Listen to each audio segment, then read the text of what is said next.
All right, hello again. Jeff Scott at Blackhawk Technical College. The class is 152, 158, Advanced Website Development. I've been doing a little bit of taping before the class starts, and I'm going to see how much of this I can get done by Wednesday, the 18th of May. Ideally, I'll have all 24 chapters done. These will be much more concise. The last lecture for Chapter 2 was literally 9 minutes long. So they're probably going to be closer to, to anywhere 4 or 5 times that when we go through it in class, because we'll do other things. But this is just to get people started. So in Chapter 3, which starts in your book on page 27, we again have 4 objectives. Number 1, the minimum HTML you will need to use Bootstrap. I've already given you that. All right. Number 2, how to add Bootstrap to any page. Number 3, an explanation of the basic Bootstrap template. And number 4, how to use Bootstrap in a few example templates. So as it says, one thing you will learn when building a Bootstrap website is that what the basics of using it come down to are just adding a few lines of code to the HTML. And that is true. As the site gets more and more complex, there's more and more lines that you can conceivably add. All right, so if this was a simple web page right here, if that was it, all right, to make this, at a minimum, to make this a Bootstrap page. So let's just grab this. We'll copy that. We'll come out here, and we'll just add it right there. Okay, and we'll save this as well, they call it here, this is listing 3.1.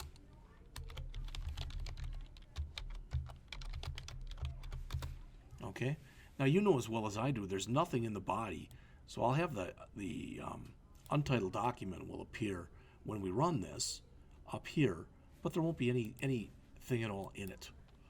So there's untitled document, but there's nothing in here. Cool. Okay, so there's the first thing.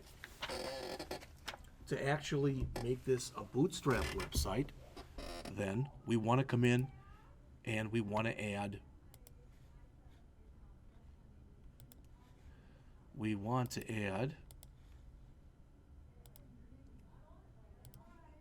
this line of code. And as always, since that is a style sheet line, we want to add that up in our head section. So I'm going to go back to where we just were, and in our head section, there it is.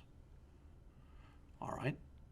So notice though, once I do this and I run, it doesn't look any different. We haven't put any real Bootstrap in. We just have allowed ourselves the ability to use the Bootstrap CSS page.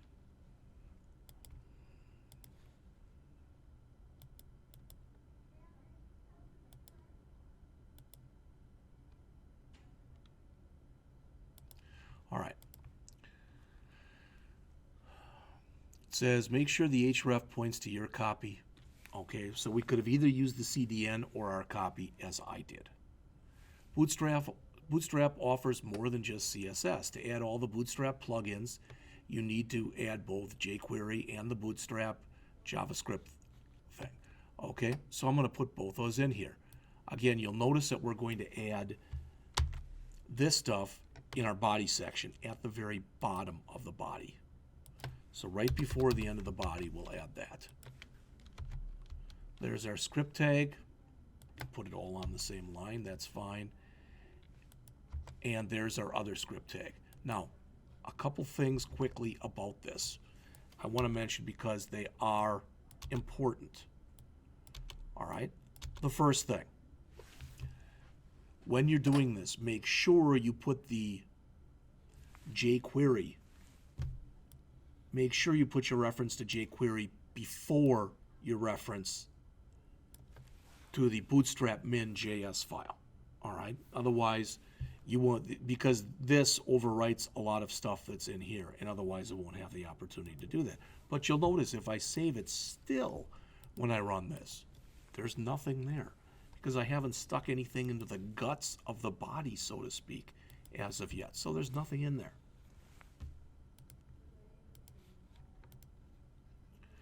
All right. So they tell you to do that, and that's what I just did. So let's look here at the basic Bootstrap template. And this is listing 3.4, and it's in your book on page 29. All right? Literally now, virtually everything that's in here, either you should know or I've talked about already. That stuff, it's taken for granted that you know. The meta tags, we're using an 8-bit character code or a character set tag, compatibility with IE, the viewport, which is kind of the magic again that allows us to go in and do what we want to do for responsive web design. The initial scale equal 1, which basically means make it as big as it can be for that size. You know, have yourself so you're set up for the size of the device you're using. There's our Bootstrap CSS. Here's that HTML5 shiv that we talked about earlier. There's Hello World, and here's adding our jQuery and adding our Bootstrap minified file. So if I grab this, what you're going to find is basically I've already done this one, but that's okay. So I'm going to call this listing 3.4.html. Not list. Listing.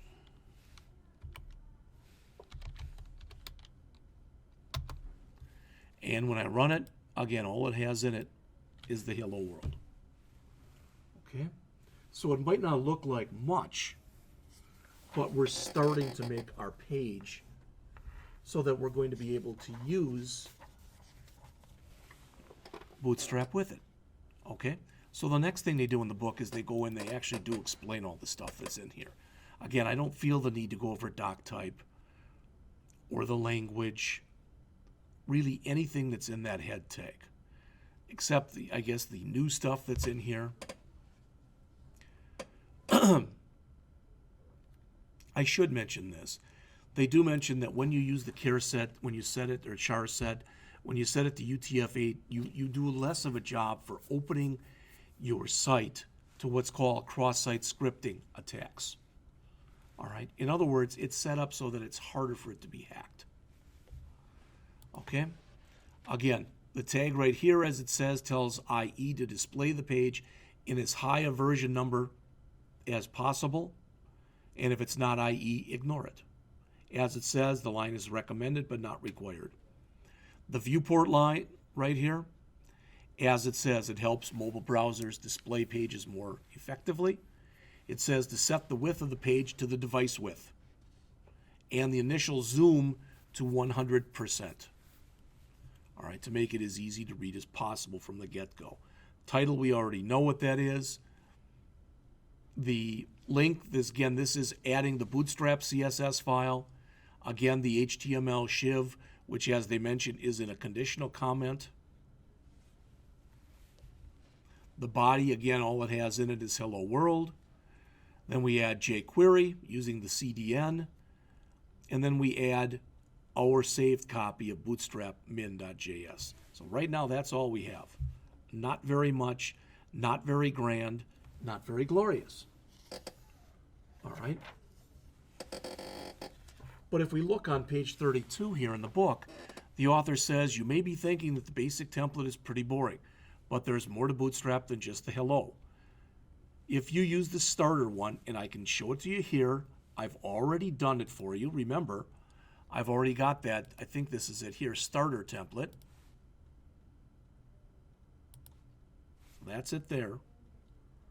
All right, so I can also go back and I can resave this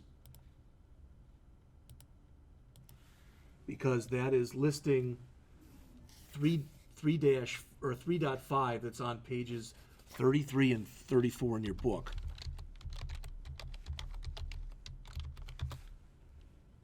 All right. And it may not look like much, but one of the big things to remember here is this area right there. We have to put in our own CSS because if we leave that out, what's going to happen is this, the first line we have in here will be pushed right up into the top and you won't even be able to see it. All right? So again, the Bootstrap Starter template, gives a static navigation bar across the top of the page. And really, most people will tell you that that's like an inverse bar. So instead of having white with black writing, it's black with white writing. It adds some basic HTML with text.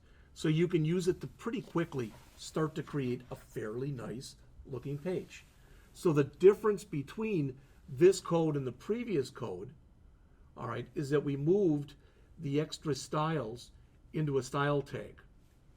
Okay, we added a little bit of code, not code, but a little bit of stuff right here. Then on page 35 in your book, they show the Bootstrap theme. Again, I have already shown this to you. All right, you may or may not remember it, but that was, where is it?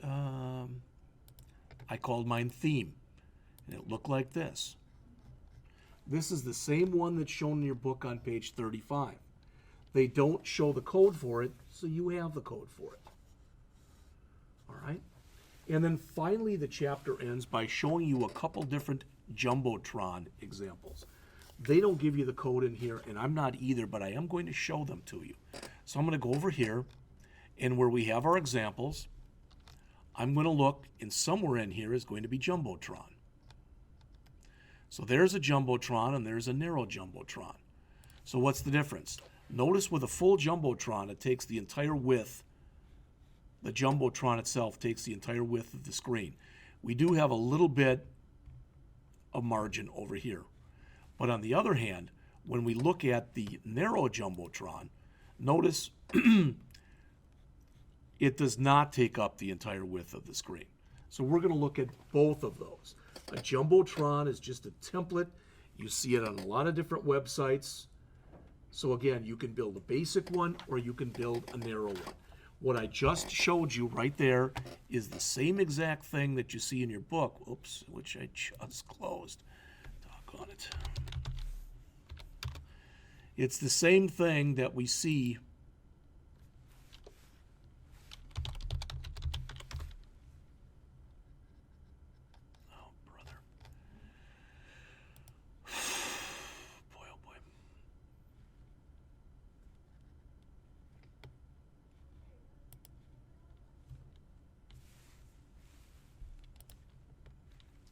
on page 36 of the book.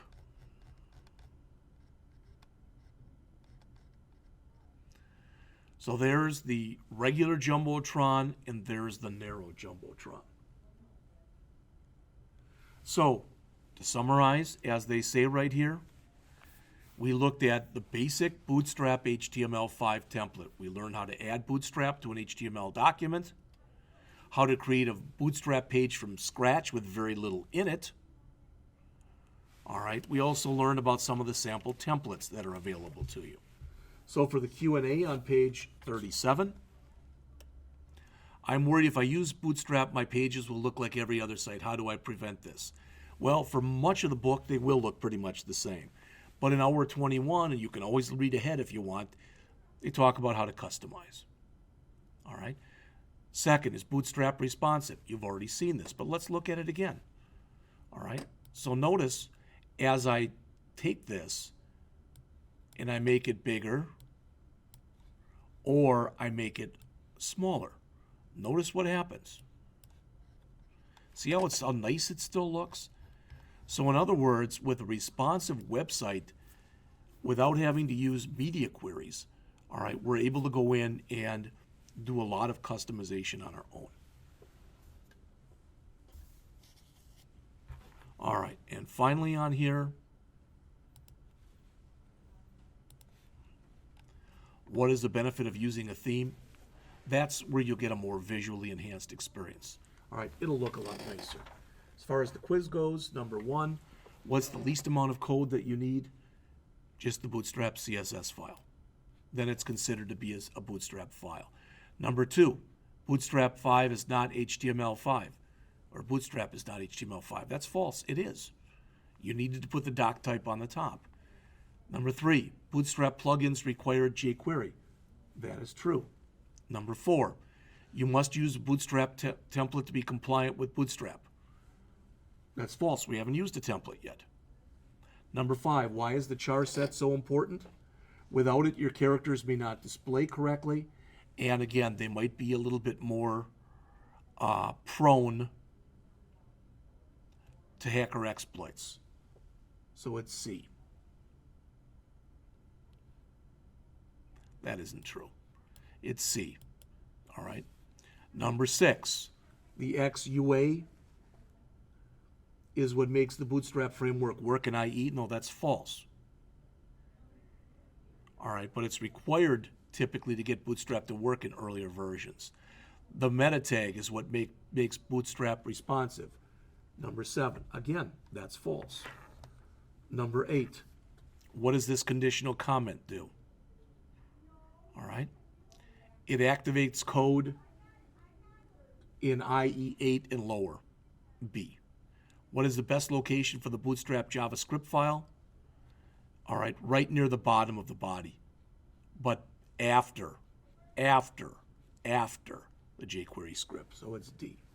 And 10, the CSS file is the only way to get Bootstrap colors and visual enhancements.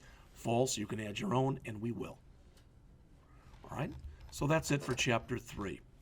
All right, students are starting to come in, so I'm not sure if I'm going to have time to go through Chapter 4 today or not.